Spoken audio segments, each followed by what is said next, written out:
Hi, I just wanted to talk. I've got a lot of stuff going on in my head from just coming out of a counselling session I've had with a few things I'm trying to work through at the moment. And I'm a massive supporter of therapy, counselling. It's a really good opportunity to examine yourself and your thoughts, feelings, emotions, and try and get an impartial space where you can explore the feelings. It's not about having depression always. It's not about being in crisis. It can be very positive as you go through life to proactively learn about yourself if you get a good counsellor. Anyway, I wanted to talk about two things, about validation and about connection, and mainly about validation.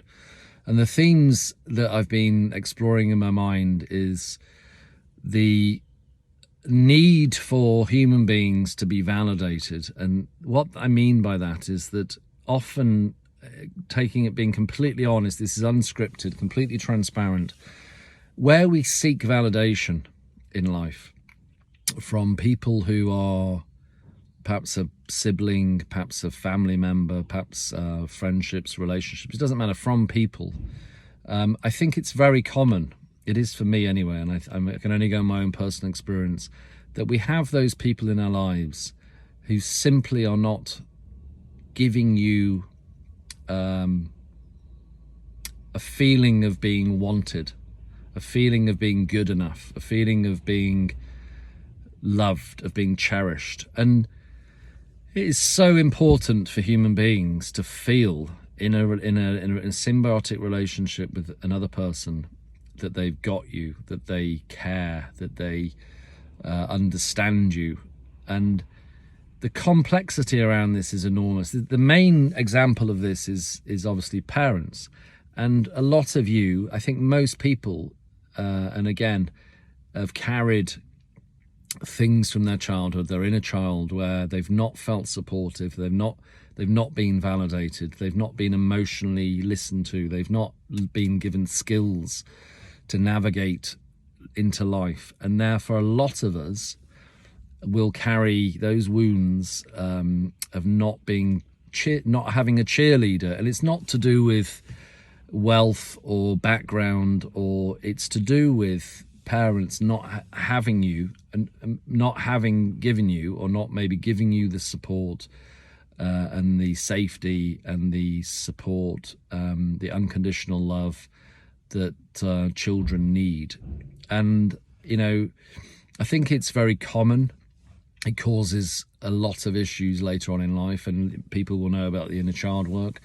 So this does not mean that your parents or your siblings or friends are bad people. No one's wrong or right here. It just has occurred to me from talking to my therapist, who's a brilliant guy, that where we seek attachment and connection and validation from people who are either unable, unwilling, or simply do not like you, then do not expect anything different to happen. So the reason why we try and forge deeper relationships with people, why we expect them to contact us, to email us, to text us, to pick the phone up, and they don't do it, is a function of their choice to not be acting in a way like that with you.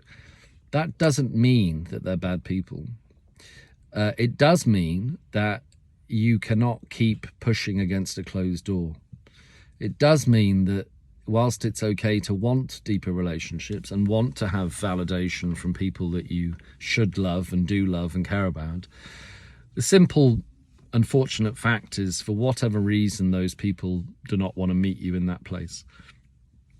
And really, whilst you can express that to them, and I have tried to express that to some friends in the past and some members of my family who I love dearly, if they are unwilling to inquire, make an effort, whatever it is you want to call it, to hear you, to see you, to champion you, to show positive support, and show care, that is just the way it is. You know, you will never get that validation from those people for whatever reason. And it's not my job, it's not your job to seek answers for why people treat you the way they do.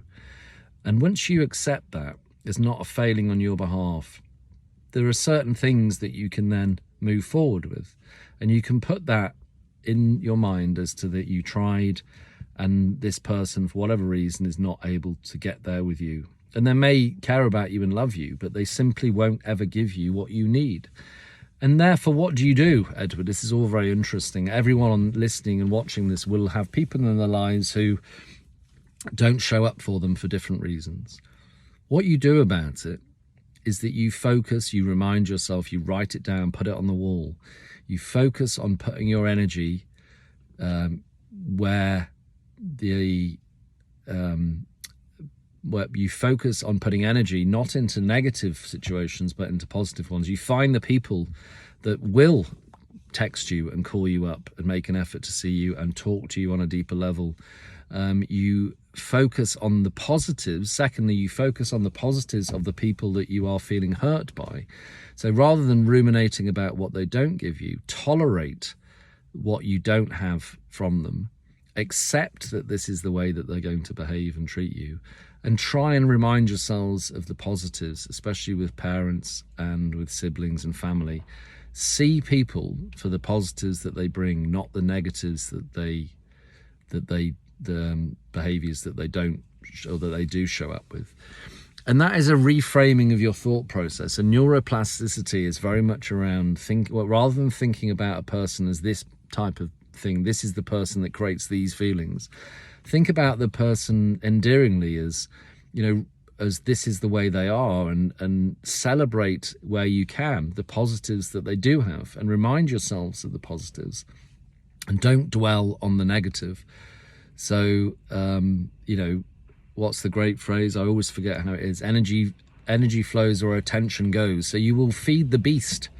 You will create thought patterns which ultimately will reinforce themselves around those individuals. So focus on the people that can show up for you, that give you what you want in relationships. Don't ruminate on the negatives of the people that don't. You can keep a distance from them, that's fine. You can cut them out of your life. But tolerance is better. Tolerance is better than cutting people off. And I have cut people off in the past to protect myself from this gaslighting, let's call it. And that's fine. There's nothing wrong with cutting people off. But at the same time, be comfortable with that decision that you've tried your best, and these people, don't be bitter, don't be resentful, don't be angry, don't be hurt. Just go through life accepting that they can't meet you where you need to be, and they don't want to meet you, and accept the fact they may not even like you. It's okay that you're not everyone's cup of tea, and I'm pretty sure I'm not. I'm sure I'm very, very fucking irritating to some people. That's okay. So if you're not feeling validated by someone or something, choose to see it that way, that it's often your expectations and this need to be seen, and focus on the people that can see you, and build your life around those people.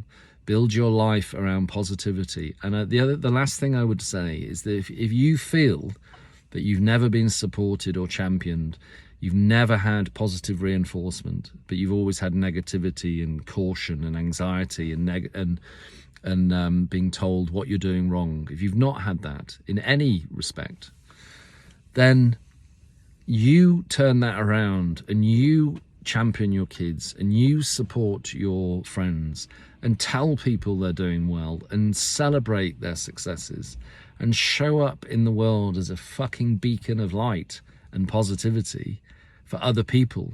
So you might not be having it. Find the people that will support you, but support other people, and you will get some satisfaction out of showing up in the world of your family. Do it with grace. And it's a lesson for me to not respond negatively for people that can't do that, because ultimately you want to be remembered as someone that championed other people. Regardless of what you need, you'll get a lot back from that. And people need People need that connection. People need validation. People need a bit of support. So check in with people, particularly your male friends. Tell them they're doing good enough. Tell them they're enough. And I think we all in this world need people who are shouting your corner. We don't need people who are negative, who are holding you back, and who don't make you feel bloody amazing about yourself. You know, you deserve, as we all do, people in your life that have got your back, have got your corner, who will celebrate you as a person. That is where you get security, connection, validation, and comfort from the people. And you may have to go and find these new people. You know, you can't spend your life being a victim to people who don't want to meet you halfway. It will just wear you down. Let go of them. Say what you need to say. People will not change for whatever reason. So I hope that's helpful. Validation and connection. You know, if you're not connecting with yourself and who you are and what you need and what you want, spend time on your own. Go deep, get some counseling, go get some therapy. Think about what's important to you. Connect with who you are, what you need and what you want. And therefore, the validation and connection are very relevant, because if you're connected with yourself, you don't need as much external validation, because you're confident in who you are. And confidence in yourself comes from achieving things. It comes from having purpose. It comes from doing your best. It comes from looking after yourself. It comes after, it comes up probably from the ability to process difficult thoughts and emotions. You connect with yourself when you go through periods where you're understanding yourself. And to understand yourself, you've got to have inquiry. You've got to make time to think about what's important to you, to think about where you're going wrong and right, to celebrate yourself, to make changes to about the things that you know are not making you feel good about yourself. And to understand what they are, you have to invest the time into and letting them come through. You have to make time, stop distracting yourself. You know, meditate, go for a walk, talk to people. Understand what it is you're not happy about, and then you can connect with yourself. And actually, through that process, you can connect with other people better, because you know what you think. You know who you are. You're not afraid of expressing who you are and your failings and vulnerabilities. It starts with acceptance. It starts with acceptance of who you are, good and bad, and being able to vocalize that and communicate it, and ask for help and seek change. Then you can connect with the person that you are, not the mask and the shadow and the image that you put up to the world, which is just a programmed person. Because often we think we are something and we're not. And the people that love you and understand you will see that, and they can then match you at that place of matching the real you, and seeing the real you and connecting with the real you, not something you're projecting into the world. I hope that's useful. It's only 14 minutes in a car, but what I've learned, I guess, from the process of going to get further counselling, because I do, and I think it's, whilst I've got very good friends that I talk to, it's helped crystallise these thoughts even further. I hope that's useful. Bye-bye.